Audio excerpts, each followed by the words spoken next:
jemaat yang dikasih Tuhan, puji nama Tuhan kita boleh bertemu kembali untuk merayakan kebaikan Tuhan. Dan saatnya kita akan dengar firman. Saya ajak semua kita berdoa. Mari kita berdoa.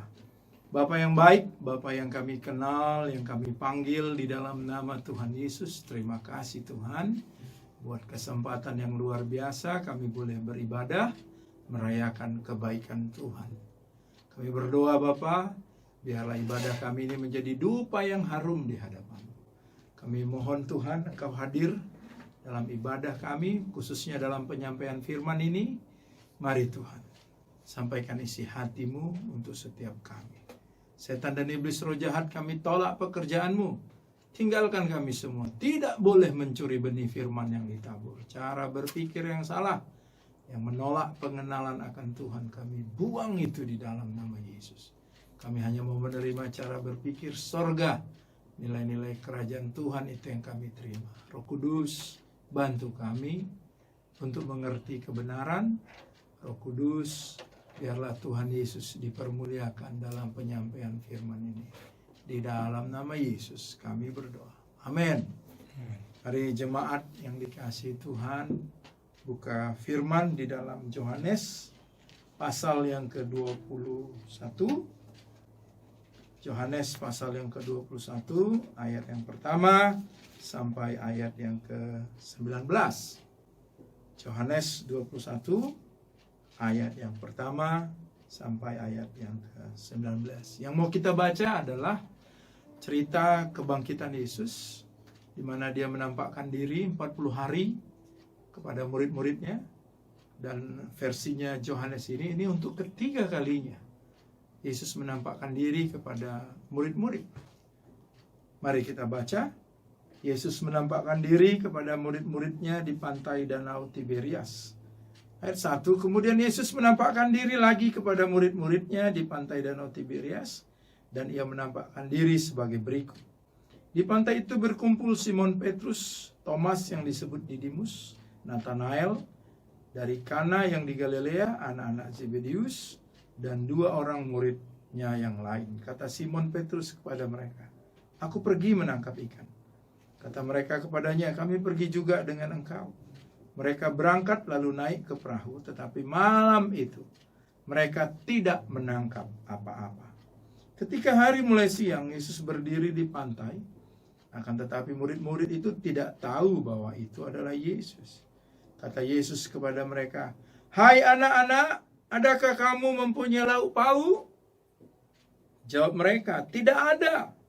Maka kata Yesus kepada mereka, "Tebarkanlah jalamu di sebelah kanan perahu, maka akan kamu peroleh."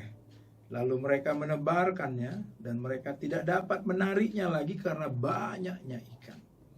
Maka murid yang dikasihi Yesus itu berkata kepada Petrus, "Itu Tuhan." Ketika Petrus mendengar bahwa itu adalah Tuhan, maka ia mengenakan pakaiannya, sebab ia tidak berpakaian, lalu terjun ke dalam danau. Murid-murid yang lain datang dengan perahu karena mereka tidak jauh dari darat, hanya kira-kira 200 hasta saja, dan mereka menghela jala yang penuh ikan itu. Ketika mereka tiba di darat, mereka melihat api arang dan di atasnya ikan dan roti. Kata Yesus kepada mereka, "Bawalah beberapa ikan yang kamu tangkap itu." Simon Petrus naik ke perahu lalu menghela jala itu ke darat penuh ikan-ikan sebesar 153 ekor banyaknya, dan sungguh pun sebanyak itu jala itu tidak koyak. Kata Yesus kepada mereka, "Mari dan sarapanlah." Tidak ada di antara murid-muridnya yang berani bertanya kepadanya, "Siapakah engkau?" Sebab mereka tahu bahwa ia adalah Tuhan. Yesus maju ke depan, mengambil roti, dan memberikannya kepada mereka, demikian juga ikan itu. Itulah ketiga kalinya Yesus menampakkan diri kepada murid-murid sesudah ia bangkit dari antara orang mati. Ayat 15 masih dari cerita yang sama. Sesudah sarapan, Yesus berkata kepada Simon Petrus, "Simon anak Yohanes, apakah engkau mengasihi aku lebih daripada mereka ini?" Jawab Petrus kepadanya, "Benar Tuhan, engkau tahu bahwa aku mengasihi engkau." Kata Yesus kepadanya, "Gembalakanlah domba-dombaku." Kata Yesus pula kepadanya untuk kedua kalinya, "Simon anak Yohanes, apakah engkau mengasihi aku?" Jawab Petrus kepadanya, "Benar Tuhan, engkau tahu bahwa aku mengasihi engkau." Kata Yesus kepadanya, "Gembalakanlah domba-dombaku." Kata Yesus kepadanya untuk ketiga kalinya, "Simon anak Yohanes, apakah engkau mengasihi aku?" Maka sedih hati Petrus, karena Yesus berkata untuk ketiga kalinya, "Apakah engkau mengasihi aku?" Dan dia berkata kepadanya, "Tuhan, engkau tahu segala sesuatu, engkau tahu bahwa aku mengasihi engkau." Kata Yesus kepadanya, "Gembalakanlah domba-dombaku. Aku berkata kepadamu, sesungguhnya ketika engkau masih muda, engkau mengikat pinggangmu sendiri, dan engkau berjalan kemana saja kau kehendaki. Tapi jika engkau sudah menjadi tua, engkau akan mengulurkan tanganmu, dan orang lain akan mengikat engkau dan membawa engkau ke tempat yang tidak kau kehendaki." Dan hal ini dikatakannya untuk menyatakan bagaimana Petrus akan mati dan memuliakan Allah. Sesudah mengatakan demikian, ia berkata kepada Petrus, "Ikutlah aku." Haleluya. Cukup panjang pembacaan firman Tuhan. Kita baca supaya kita mengerti konteks cerita ini dan suasana yang terjadi. Kalau kita lihat ini cerita, walaupun sudah 3 kali, ini yang ketiga Yesus menampakkan diri. 2 kali pertama, murid-murid itu masih belum yakin, masih belum percaya, masih belum punya confident bahwa benar-benar Yesus sudah bangkit. Sehingga di ayat 3, kita langsung saja ke poinnya. Ayat 3, kita baca sekali lagi ya. Kata Simon Petrus kepada mereka, "Aku pergi menangkap ikan." Kata mereka kepadanya, "Kami pergi juga dengan engkau."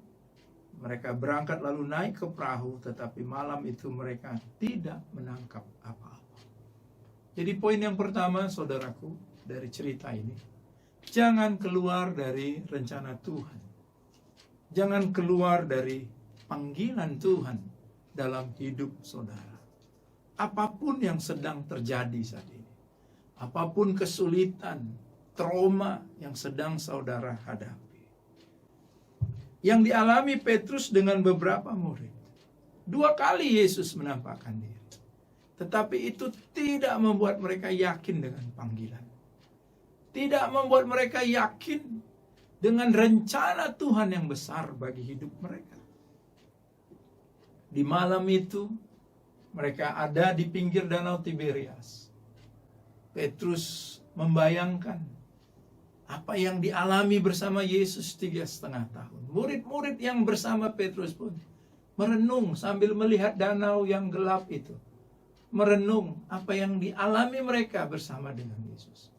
Walaupun 2 kali Yesus sudah menampakkan diri, tidak membuat mereka yakin bahwa Tuhan memanggil mereka.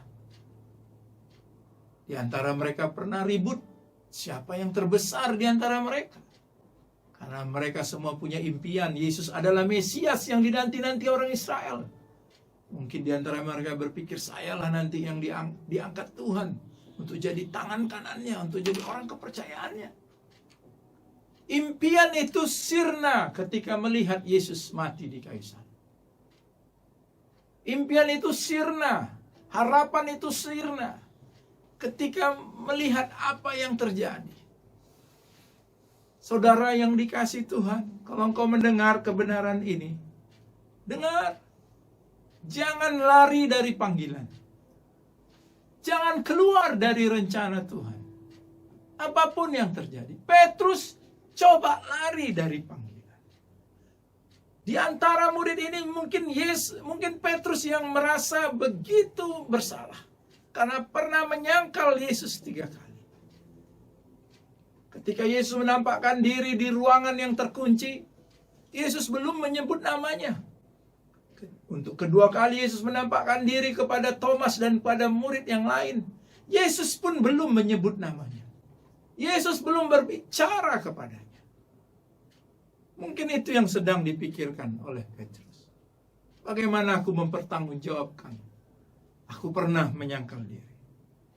Maka dari pergumulan di hati dan pikiran, dia berkata, aku akan pergi menangkap ikan. Dia coba lari dari panggilan. Dia coba lari dari rencana Tuhan. Hati-hati dengan keputusan saudara. Orang-orang di sekitar saudara pun akan bisa mengikuti, keputusan saudara berdampak bagi orang lain. Murid-murid yang lain bersama dengan dia pun berkata, kami pun akan pergi bersamamu. Semuanya kembali ke masa lalu sebagai nelayan menangkap ikan. Tapi puji nama Tuhan, Tuhan tidak izinkan itu terjadi terlalu lama. Bahkan saudara, kalau kita keluar dari rencana Tuhan, saudara tidak akan mendapat apa-apa. Petrus dengan murid-murid yang lain mencoba keluar dari panggilan Tuhan. Mereka menangkap ikan kembali. Dan Alkitab berkata, malam itu mereka tidak menangkap apa-apa. Yang kedua, ayat yang ke-9. Ketika mereka tiba di darat, mereka melihat api arang dan di atasnya ikan dan roti. Kata Yesus kepada mereka, bawalah beberapa ikan yang baru kamu tangkap itu. Simon Petrus naik ke perahu lalu menghela jalan itu ke darat. Penuh ikan-ikan besar, 153 ekor banyaknya. Dan sungguh sebanyak itu jala itu tidak koyak. Kata Yesus kepada mereka, marilah dan sarapanlah. Tidak ada di antara murid-murid itu yang berani bertanya kepadanya, siapakah engkau? Sebab mereka tahu bahwa ia adalah Tuhan. Yesus maju ke depan mengambil roti dan memberikannya kepada mereka, demikian juga ikan itu. Yang kedua, saudaraku, Tuhan bertanggung jawab atas panggilannya dalam hidup saudara. Bukankah di Matius 4, di Lukas 5, Yesus berkata kepada Petrus dan yang lain, mari ikut aku, kujadikan engkau penjala manusia. Jangan keluar dari panggilan. Jangan keluar dari rencana Tuhan. Saudara tidak akan mendapat apa-apa. Tuhan bertanggung jawab atas panggilannya dalam hidup saudara. Tuhan bertanggung jawab atas rencananya dalam hidup saudara. Bukankah aku Tuhan memiliki rancangan yang damai sejahtera untukmu? Bukan rancangan kecelakaan. Untuk memberikan kepadamu hari depan yang penuh harapan. Yeremia 29 ayat 11. Mari ikut aku. Kujadikan engkau penjala manusia. Petrus dan murid-murid yang lain coba keluar dari situ.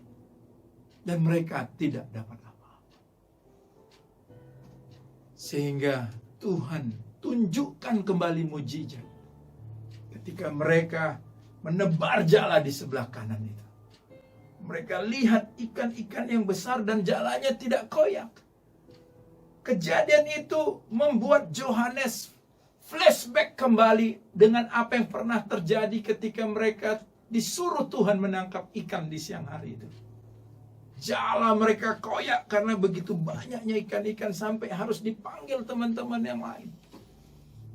Yohanes memorinya dikembalikan. Sehingga dia berkata, itu Tuhan. Dan Petrus nyemplung duluan. Berenang menjumpai Tuhan Yesus. Saudaraku, Tuhan bertanggung jawab atas panggilannya. Tuhan bertanggung jawab atas rencananya.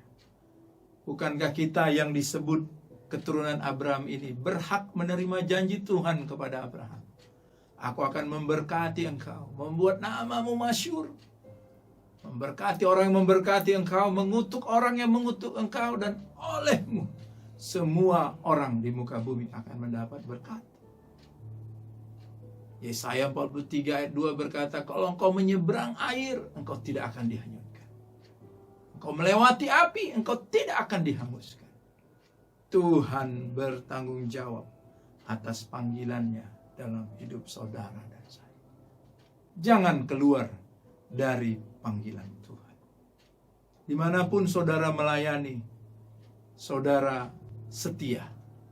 Apapun yang Tuhan suruhkan saudara kerjakan, selesaikan itu. Poin yang ketiga, ini sangat menarik di Yohanes 21 ayat 15. 3 kali Yesus bertanya kepada Petrus, apakah engkau mengasihi aku, Petrus? Gembalakan domba-dombaku. Saudaraku, mujizat-mujizat yang dialami para murid bertujuan supaya murid-murid ini yakin, tidak ada keraguan lagi untuk menyelesaikan panggilan Tuhan bagi hidup mereka. Mari ikut aku, kujadikan engkau penjala manusia. Ketika Yesus melayani orang banyak, dia berkata kepada murid-murid, lihatlah mereka ini semua seperti domba yang tidak tergembala. Tuayan memang banyak, tapi pekerja sedikit. Mintalah kepada Bapa supaya dikirim penuai-penuai itu. Saudara mengalami mujizat, kesembuhan. Ketika saudara kekurangan dalam finansial, Tuhan berkati saudara melimpah. Itu semua disengajakan Tuhan saudara alami, supaya tugas utama Tuhan memanggil saudara dan saya, saudara bisa teruskan. Lihatlah mereka seperti domba yang tidak bergembala. Dan Tuhan bertanya kepada Petrus di depan murid yang lain, apakah engkau mengasihi aku, Petrus? Ya Tuhan, aku mengasihi engkau. Gembalakan domba-dombaku. Tuhan meminta Petrus yang beberapa saat lalu mengambil keputusan yang salah untuk keluar dari rencana Tuhan, dan yang murid-murid yang lain juga mengikuti keputusan yang salah itu. Di depan murid-murid yang sama, Tuhan bertanya kepada Petrus, apakah engkau mengasihi aku? Ya Tuhan, aku mengasihi engkau. Gembalakan domba-dombaku. Tuhan perlu Petrus untuk menjadi soko guru, untuk menjadi penopang bagi murid-murid yang lain dalam mengembalakan domba-domba, dalam menyelesaikan panggilan Tuhan bagi hidup mereka. Saudara yang dikasihi Tuhan, bukti bahwa saudara mengasihi Tuhan, saudara mengasihi jiwa-jiwa, saudara mengembalakan jiwa-jiwa itu. Bukankah itu perintah yang utama dan yang terutama? Kasihilah Tuhan Allahmu dengan segenap hatimu, dengan segenap akal budimu, dengan segenap jiwamu, dengan segenap kekuatanmu. Kasihilah sesamamu manusia seperti dirimu sendiri. Jemaat, ada domba-domba yang Tuhan percayakan pada. Apakah itu istrimu, anak-anakmu? Apakah itu saudara-saudaramu yang belum mengenal Tuhan? Orang tuamu mungkin yang belum mengenal Tuhan. Teman-teman kuliah, teman-teman sekolah, teman-teman kantor. Mereka belum mengenal Tuhan. Tuayan banyak tapi pekerja sedikit. Lihatlah mereka seperti domba yang tidak bergembala. Kalau saudara mengasihi Tuhan, buktikan dengan saudara mengembalakan jiwa-jiwa yang ada di sekitar saudara. Tidak ada kasih terbesar yang kita bisa beri pada Tuhan selain membawa jiwa-jiwa, selain mengembalakan jiwa-jiwa seperti yang diinginkan Tuhan. Makanya Petrus dalam suratnya 2 Petrus, dia berkata, aku nasihatkan kau pada Tuhan, supaya kau mengembalakan domba-domba yang ada padamu, bukan dengan paksa, tapi dengan sukarela. Bukan mencari keuntungan, tapi pengabdian diri. Hendaklah kau menjadi teladan bagi domba-domba itu, sehingga ketika Gembala Agung datang, engkau mendapat upahnya. Saya yakin saudara mengasihi Tuhan, dan Tuhan mau saudara mengembalakan jiwa-jiwa itu. Yang keempat, yang terakhir, Kita lihat ayat yang ke-18. Aku berkata kepadamu, sesungguhnya ketika engkau masih muda, engkau mengikat pinggangmu sendiri, dan engkau berjalan kemana saja kau kehendaki. Tapi jika engkau sudah menjadi tua, engkau akan mengulurkan tanganmu, dan orang lain akan mengikat engkau, dan membawa engkau ke tempat yang tidak kau kehendaki. Yang keempat, saudara, Tuhan mau saudara bertumbuh dewasa. Tuhan berkata kepada Petrus, waktu kau muda, kau ikat pinggangmu, kau berjalan kemana kau mau. Gak ada yang bisa kendalikanmu. Gak ada yang bisa maksamu, gak ada yang bisa nodong kamu atau menuntut-nuntut kamu. Terserah kamu mau kemana, ini hidupku, terserah aku mau kubangun apa, mau kubuat apa. Ini uangku, ini hartaku, ini kekayaanku, terserah mau kubuat apa. Waktu engkau muda, belum dewasa, engkau berkata seperti itu. Tapi aku mau kau dewasa, Petrus. Firman yang sama disampaikan kepada saudara dan saya. Tuhan mau saudara dan saya dewasa. Apa itu dewasa? Engkau mau mengulurkan tanganmu. Mengulurkan tangan artinya kerelaan.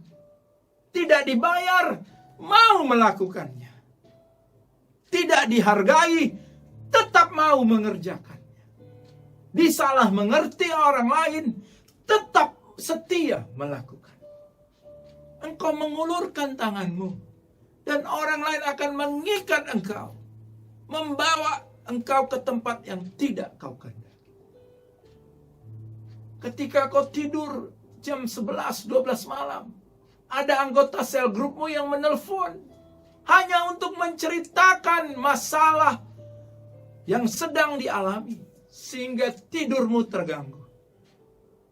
Orang akan membawa engkau ke tempat yang tidak kau kehendaki.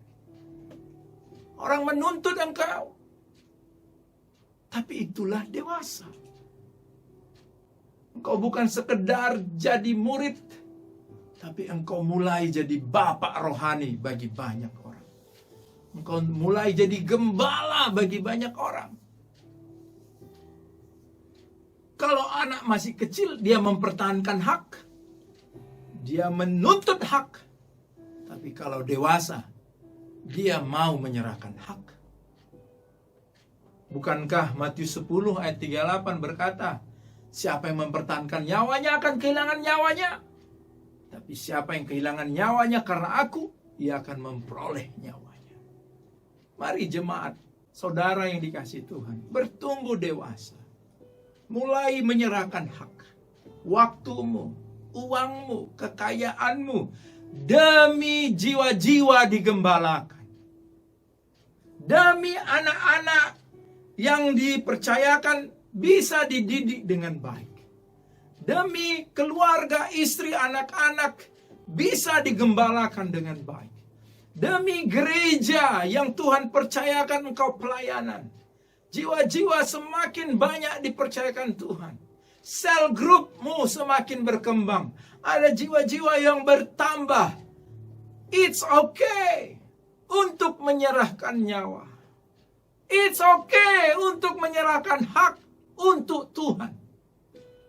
Maka saudara dan saya akan mendapatkan nyawa.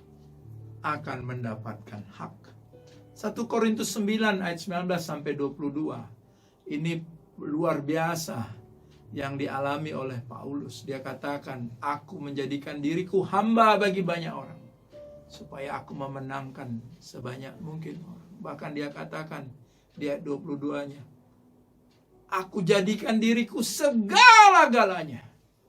Apapun yang orang lain butuhkan supaya dia mengenal Tuhan, aku akan lakukan.